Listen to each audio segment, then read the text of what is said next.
வணக்கம் வணக்கம் மக்களை, அனைவருக்கும் வணக்கம். இன்று நாம் பார்க்கக்கூடிய ஒரு வேலைவாய்ப்பு அப்படின்னு எடுத்துக்கிட்டிங்க அப்படின்னா, அனைவருமே எதிர்பார்த்துட்டு இருந்த ஒரு வேலைவாய்ப்பு தான்.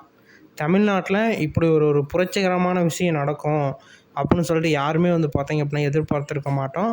அப்படி இருக்கக்கூடிய சூழ்நிலையில் இப்போ பார்த்தீங்க அப்படின்னா, வந்த ஒரு கொஞ்ச நாட்களுக்குள்ளேயே அரசு ரொம்ப இயங்க ஆரம்பிக்கும் அப்படிங்கிற மாரி சொல்லியிருந்தாங்க.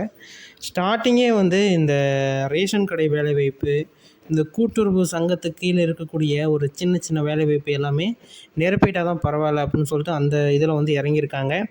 முடிஞ்ச வரைக்குமே பார்த்தீங்க அப்படின்னா, இப்போ எல்லா விதமான வேலைவாய்ப்புமே ஃபில் பண்ணுறதுக்கு உண்டான வாய்ப்புகள் அதிகமாக இருக்குது அப்படிங்கிற மாதிரி சொல்லியிருக்காங்க. ஓகேங்களா? அது நிறையா பேர் எப்படி ஹேண்டில் பண்ணுறாங்க, எப்படி விண்ணப்பிக்கணும்னு தெரியல, நாங்கள் எப்படி விண்ணப்பிக்கிறது, நாங்கள் எப்படி மெஜாரிட்டி வர்றது அப்படின்னு சொல்லிட்டு கேட்குறாங்க. எங்களுக்கு ஏஜ் லிமிட்லாம் என்ன, சேலரிலாம் எவ்வளோ கொடுக்குறாங்க அப்படின்னு சொல்லிட்டு கேட்குறாங்க. இது இந்த ரேஷன் கடை மூலிமா உள்ளே போகிறப்ப நாம் அந்த கூட்டுறவு சங்கத்துக்கு நம்ம போகலாமா? அதாவது அந்த வேலைவாய்ப்புக்கு இப்போ கூட்டுறவு சங்கம் அப்படின்னு வரக்குள்ள என்ன வரும் அப்படின்னா, ஓகேங்களா, அதேமாரி இந்த தமிழ்நாட்டிலையும் கூட்டுறவு சங்கத்தில் என்ன வேலைவாய்ப்பு அப்படின்னா, ஒன்று அங்கே இருக்கக்கூடிய கிராம வங்கிகளில் வேலைவாய்ப்பு அறிவிப்பாங்க.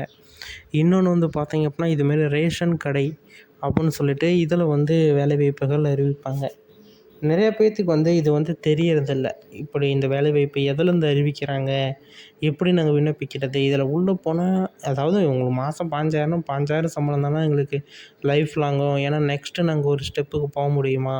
அதாவது ஒரு அரசு வேலைக்கு போயிட்டா அடுத்தடுத்தது இன்கம் அதிகரித்தா ரொம்ப பெனிஃபிட்ஸாக இருக்கும்.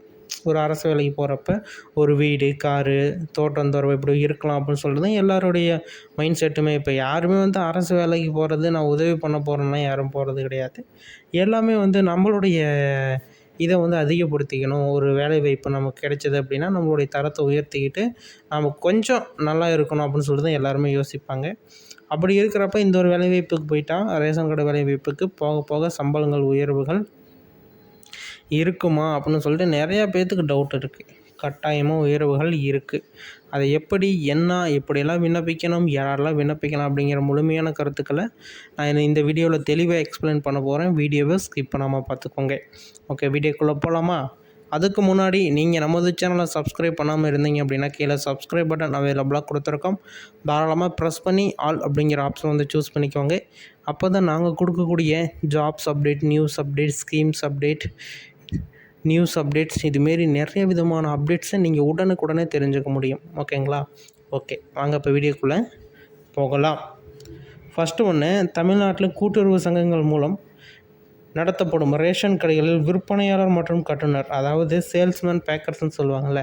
ஒருத்தர் பில் போடுறவர், இன்னொரு அந்த அரிசி பருப்புலாம் போடுறாங்களா, அந்த வேலைவாய்ப்பு. ஓகேங்களா? ஆட்கள் சேர்ப்பு 2026 மாவட்ட வாரியாக ஆட்கள் சேர்ப்பு நிலையங்கள் டிஆர்பி மூலம் எதிர்பார்க்கப்படுகிறது. 10ஆம் வகுப்பு 12ஆம் வகுப்பு நேர்காணல் மூலம் தேர்வு செய்யப்படும். மாத சம்பளம் 9,000லேருந்து 39,000 வரைக்கும் கொடுத்துருக்காங்க. போக போக இம்ப்ரூவ்மெண்ட் கிடைக்குமான்னு கேட்டிங்கல்ல, அவங்களுக்கு தான் பார்த்திங்க அப்படின்னா இது போக போக கட்டாயமாக இம்ப்ரூவ்மெண்ட்டு கிடைக்கும் அப்படி தான் சொல்லியிருக்காங்க. ஓகேங்களா? அடுத்தது பார்த்திங்க அப்படின்னா, பணிப்பெருத்தும் வழங்கப்படுகிறது. விண்ணப்பங்கள் பெரும்பாலும் மாவட்ட ஆட்கள் சேர்ப்பு இணையதளத்தில் நீங்கள் பார்த்துக்கலாம் அப்படின்னு சொல்லிட்டு சொல்லியிருக்கிறாங்க. முக்கிய விவரங்கள் அப்படின்னு சொல்லியிருக்காங்க. விற்பனையாளர், அதாவது பணியிடங்கள் என்ன அப்படின்னு பார்த்திங்க அப்படின்னா, விற்பனையாளர் மற்றும் கட்டுனர், அதாவது பேக்கர்ஸ், ஹெல்ப்பர்ஸ் அப்படின்னு கூட சொல்லுவாங்க. கல்வி தகுதி அப்படின்னு பார்த்திங்க அப்படின்னா, விற்பனையாளருக்கு 12ஆம் வகுப்பு தேர்ச்சி பெற்றிருக்கணும். அதேமாரி கட்டுனருக்கு 10ஆம் வகுப்பு தேர்ச்சி பெற்றிருக்கணும். அதாவது பில் போடுறவங்களுக்கு 12ஆம் வகுப்பும், அந்த அரிசி பருப்பு போடுறவங்களுக்கு 10ஆம் வகுப்பும் பார்த்திங்க அப்படின்னா போட்டிருக்கிறாங்க. வயது வரம்பு அப்படின்னு பார்த்திங்க அப்படின்னா, உங்களுக்கு 18 வயசு பூர்த்தி அடைஞ்சிருந்தாலும் நீங்கள் தாராளமாக விண்ணப்பிக்கலாம். எந்த ஒரு தட்டு தடையுமின்றி நீங்கள் தாராளமாக விண்ணப்பிச்சுக்கலாம். அதேமாரி பார்த்திங்க அப்படின்னா, தேர்வு எப்படி நடக்கும்னா, நேர்காணல் மூலமாக உங்களுக்கு தேர்வு செய்வாங்க. சம்பளம், ஊதியம் பார்த்திங்க அப்படின்னா, அதாவது அவங்க என்ன சொல்லியிருக்காங்களோ அதில் உங்களுக்கு சுமார் 9,900லேருந்து 39,600 வரைக்கும், கட்டணருக்கு 9,000லேருந்து 35,000 ரூபா வரைக்கும் உங்களுக்கு கிடைக்கும் அப்படின்னு சொல்லியிருக்காங்க. விண்ணப்பிக்கும் முறை வந்து பார்த்திங்க அப்படின்னா தங்கள் மாவட்டத்தில் அதிகாரப்பூர்வ டிஆர்பி, அதாவது டிஆர்பின்னு போட்டு உங்களுடைய மாவட்டத்தை போட்டிங்க அப்படின்னா, மாவட்டத்தடி பெயரை போட்டிங்க அப்படின்னா உங்களுடைய இணையதளத்துக்கு போயிடும். அங்கே போய் நீங்கள் செக் பண்ணி பார்த்துக்கலாம். ஓகேங்களா? நோட்டிஃபிகேஷன் விண்ணப்பிக்க கடைசி தேதி எல்லாமே வந்து பார்த்திங்க அப்படின்னா 1 by 1 நாங்கள் அப்டேட் பண்ணுவோம். பார்த்து தெரிஞ்சுக்கோங்க. இப்போதைக்கு இந்த நோட்டிஃபிகேஷன் வந்திருக்கு. எப்பொழுது வேண்டுமானாலும் அறிவிப்புகள் வெளியாகலாம் அப்படிங்கிற சூழ்நிலை இருக்குது. இந்த ஏஜ் லிமிட்டுக்குள்ளே இருக்கவங்க எல்லாருமே தயார் நிலையில் இருந்துக்கோங்க. ஃபஸ்ட்டு அரசு அப்படிங்கிறதுனால உடனடியாக ஆட்கள் உள்ளே போகிறதுக்கான வாய்ப்புகள் அதிகப்படியாக இருக்குது.